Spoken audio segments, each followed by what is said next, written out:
आज की कहानी है इश्क का भूत। उम्मीद करते हैं आपको पिछली कहानियाँ अच्छी लगी होंगी। अच्छी लगी हैं तो प्लीज़ हमें सपोर्ट कीजिए, हमें आपके सपोर्ट की ज़रूरत है।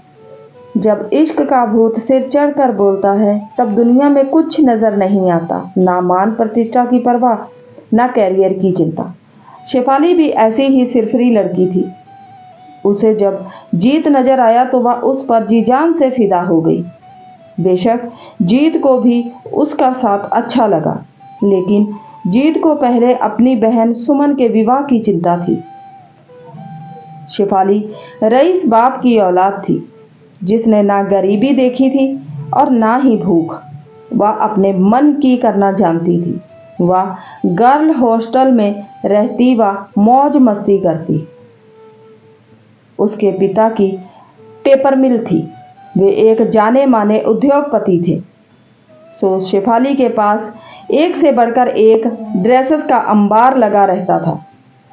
हमेशा सजी सवरी ज्वेलरी से लदकद हाथ में पर्स लिए बाहर घूमने के अवसर तलाशती। शेफाली की पढ़ने में कोई रुचि नहीं थी। कॉलेज में एडमिशन तो उसने समय बिताने के लिए ले रखा था। उसे तलाश थी ऐसे युवक की जो देखने में हैंडसम हो और उसके आगे पीछे घूमे। जीत से उसकी नज़रें कॉलेज के फंक्शन में मिली और उसे उसमें सारी बातें नजर आईं जिनकी उसे तलाश थी। वह हौले हौले बोलता और किसी फिल्मी नायक सा उसके इर्द गिर्द डोलता। अंधा क्या चाहे, दो आंखें। शेफाली खर्चे करने के लिए तैयार रहती। दोनों खूब घूमते महानगरों में।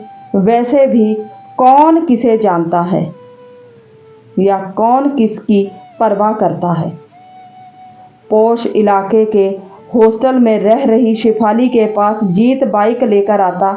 वह अदा से इतराती लहराती उसके संग चली जाती। जब लौटती तो सहेलियों को अपने रोमांस के किस्से बताकर इम्प्रेस करती। क्योंकि उसकी सहेलियां स्टडी में व्यस्त थीं, उन्हें तो अपने रिजल्ट की अधिक फिक्र रहती।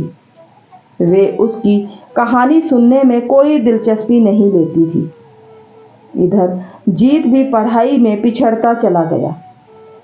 उसका सारा वक्त शेफाली के बारे में ही सोच सोच कर निकल जाता। शेफाली के दिए गिफ्ट उसे भारी तोहफे नजर आते।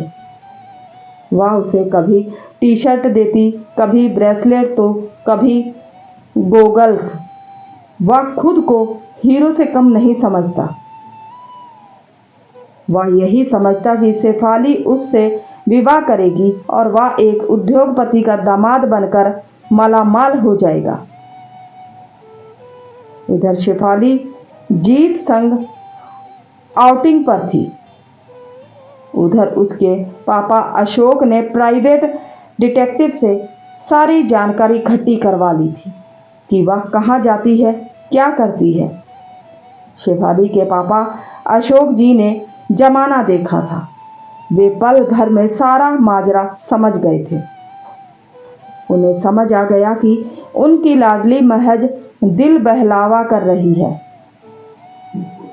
पढ़ाई में उसका मन नहीं लग रहा। जीत जिस तरह से बेझिझक शेफाली से तोहफे ले रहा था, इससे अशोक जी को यह भी समझ में आ गया कि इस लड़के में कोई स्वाभिमान नहीं है, वरना वह इस तरह शेफाली की दी वस्तुएं ना स्वीकारता।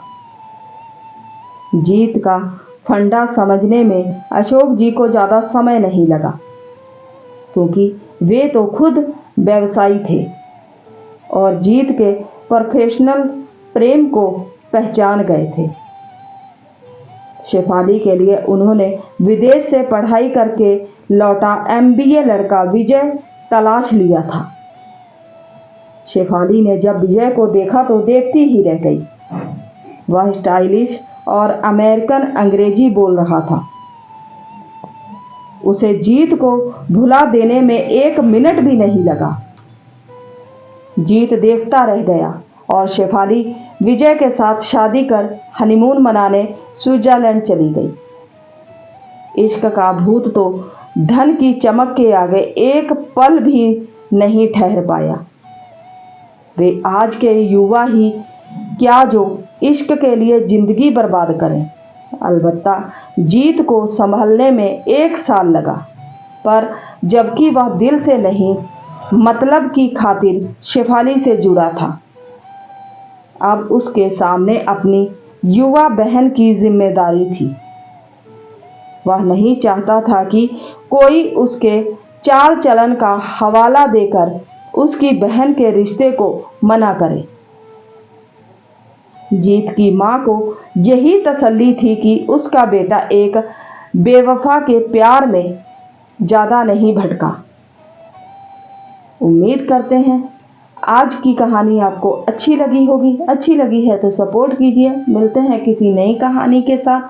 तब तक के लिए बाय।